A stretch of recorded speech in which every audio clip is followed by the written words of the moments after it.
Good morning everyone. ಎಲ್ಲರಿಗೂ ಶುಭೋದಯ. ಇಂದು ನಾವು ಉದಾತ್ತ ಚಿಂತನೆಗಳು ಪಾಠದ ಪ್ರಶ್ನೋತ್ತರಗಳನ್ನು ನೋಡೋಣ. MCQ ರೂಪದ ಪ್ರಶ್ನೋತ್ತರಗಳು.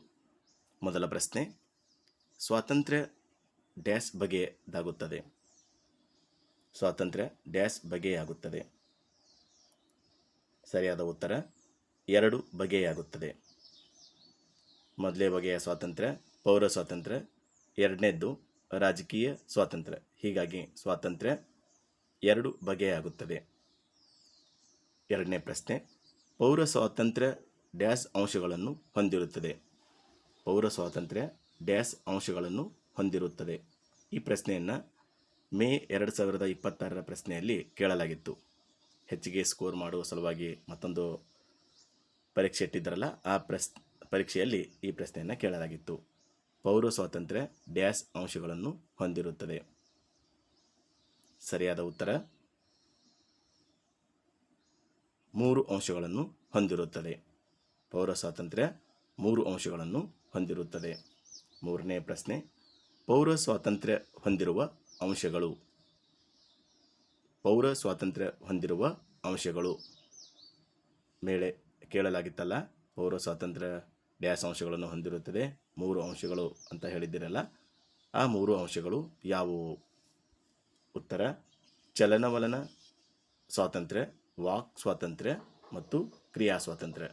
ಪೌರ ಸ್ವಾತಂತ್ರ್ಯ ಹೊಂದಿರುವ ಅಂಶಗಳು ಎ ಚಲನವಲನ, ವಾಕ್ ಸ್ವಾತಂತ್ರ್ಯ ಮತ್ತು ಕ್ರಿಯಾ ಸ್ವಾತಂತ್ರ್ಯ.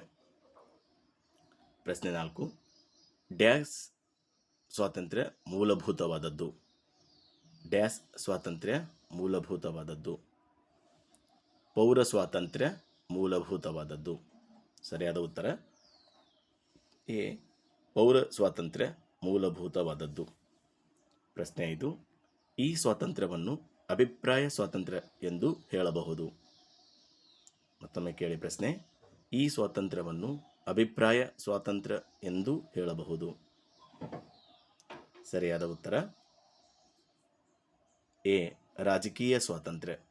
ರಾಜಕೀಯ ಸ್ವಾತಂತ್ರ್ಯವನ್ನು ಅಭಿಪ್ರಾಯ ಸ್ವಾತಂತ್ರ್ಯ ಎಂದು ಹೇಳಬಹುದು.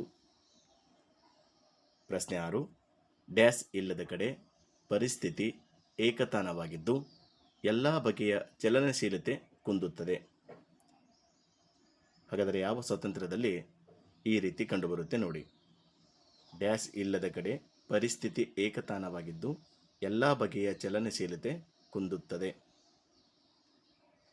ರಾಜಕೀಯ ಸ್ವಾತಂತ್ರ್ಯ ಇಲ್ಲದ ಕಡೆ. ಉತ್ತರ ಬಿ ರಾಜಕೀಯ ಸ್ವಾತಂತ್ರ್ಯ ಇಲ್ಲದ ಕಡೆ. ಮುಂದಿನ ಪ್ರಶ್ನೆಯನ್ನು ನೋಡೋಣ. ಪ್ರಶ್ನೆ 7, ತನಗೆ ಇಷ್ಟ ಬಂದ ಕೆಲಸವನ್ನು ಮಾಡಲು ವ್ಯಕ್ತಿಗೆ ಅವಕಾಶವಿರುವ ಸ್ವಾತಂತ್ರ್ಯ. ತನಗೆ ಇಷ್ಟ ಬಂದ ಕೆಲಸ ಮಾಡಲು ವ್ಯಕ್ತಿಗೆ ಅವಕಾಶವಿರುವ ಸ್ವಾತಂತ್ರ್ಯ. ಸರಿಯಾದ ಉತ್ತರ ಆಯ್ಕೆ ಎ ಕ್ರಿಯಾ ಸ್ವಾತಂತ್ರ್ಯ. ಪ್ರಶ್ನೆ 8, ಶೋಷಣೆ, ನಿರುದ್ಯೋಗ, ಬಡತನಗಳಿಲ್ಲದ ಸ್ವಾತಂತ್ರ್ಯ. ಶೋಷಣೆ, ನಿರುದ್ಯೋಗ, ಬಡತನಗಳಿಲ್ಲದ ಸ್ವಾತಂತ್ರ್ಯ. ಸರಿಯಾದ ಉತ್ತರ ಕ್ರಿಯಾ ಸ್ವಾತಂತ್ರ್ಯ. ಆಯ್ಕೆ ಬಿ ಕ್ರಿಯಾ ಸ್ವಾತಂತ್ರ್ಯ.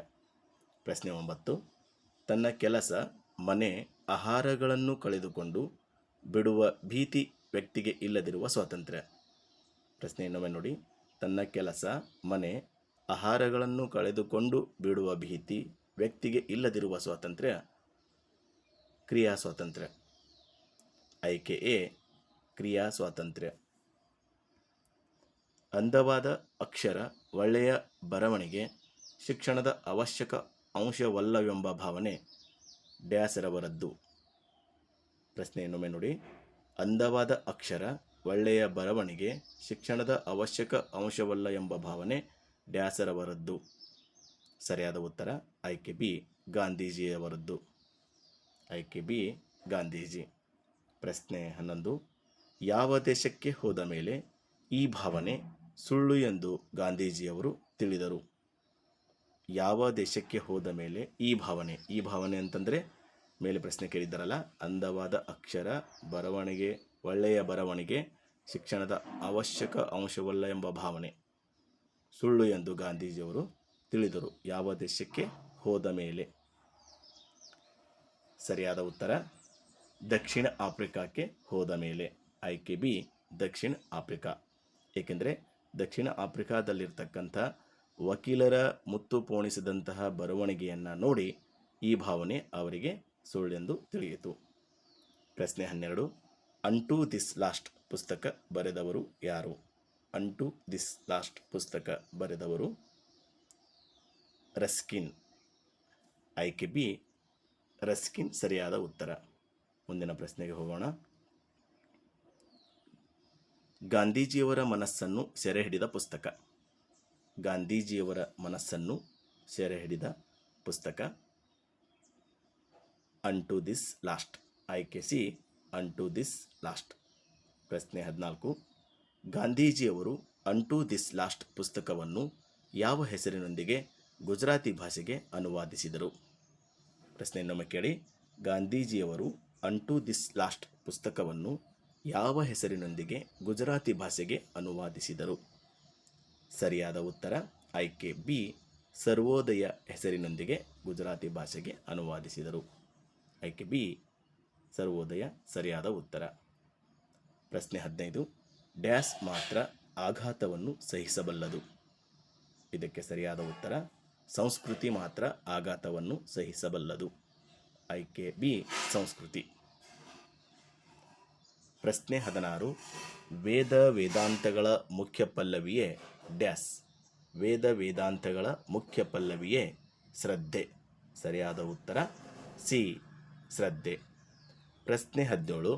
ಶ್ರದ್ಧೆಯ ಮೂಲಕ ನಚಿಕೇತನು ಯಾರನ್ನೂ ಸಂದರ್ಶಿಸಿ ಪ್ರಶ್ನೆ ಮಾಡಿದನು? ಪ್ರಶ್ನೆ ಇನ್ನೊಮ್ಮೆ ಕೇಳಿ. ಶ್ರದ್ಧೆಯ ಮೂಲಕ ನಚಿಕೇತನು ಯಾರನ್ನೂ ಸಂದರ್ಶಿಸಿ ಪ್ರಶ್ನೆ ಮಾಡಿದನು? ಕೆಳಗಿನ ಆಯ್ಕೆಗಳನ್ನು ನೋಡೋಣ. A Dharmaraya, B Srikrishna, C Yamadharma, D ಯುವರಾಜ. ಈ ಪ್ರಶ್ನೆಗೆ ಮತ್ತೆ ಕೆಳಗೆ ಆಯ್ಕೆ ಕೊಡಲಾಗಿದೆ ನೋಡಿ. ಒಂದನೇದ್ದು ಎ ಮತ್ತು ಬಿ, ಎರಡನೇದ್ದು ಬಿ ಮತ್ತು ಸಿ, ಮೂರನೇದ್ದು ಎ ಮತ್ತು ಸಿ, ನಾಲ್ಕನೇದ್ದು ಸಿ ಮತ್ತು ಡಿ.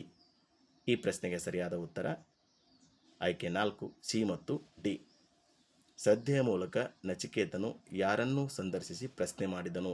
ಇದಕ್ಕೆ ಸರಿಯಾದ ಉತ್ತರ ಯಮಧರ್ಮನನ್ನು ಅಥವಾ ಯಮರಾಜನನ್ನು. ಹೀಗಾಗಿ ಸಿ ಮತ್ತು ಡಿ ಸರಿಯಾದ ಉತ್ತರ. 18ನೇ ಪ್ರಶ್ನೆ.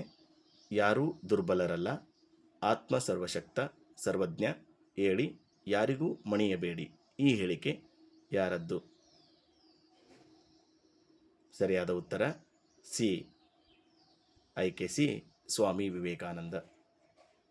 ಯಾರೂ ದುರ್ಬಲರಲ್ಲ, ಆತ್ಮ ಸರ್ವಶಕ್ತ ಸರ್ವಜ್ಞ, ಹೇಳಿ ಯಾರಿಗೂ ಮಣಿಯಬೇಡಿ. ಈ ಹೇಳಿಕೆ ಸ್ವಾಮಿ ವಿವೇಕಾನಂದರದ್ದು. ಧನ್ಯವಾದಗಳು.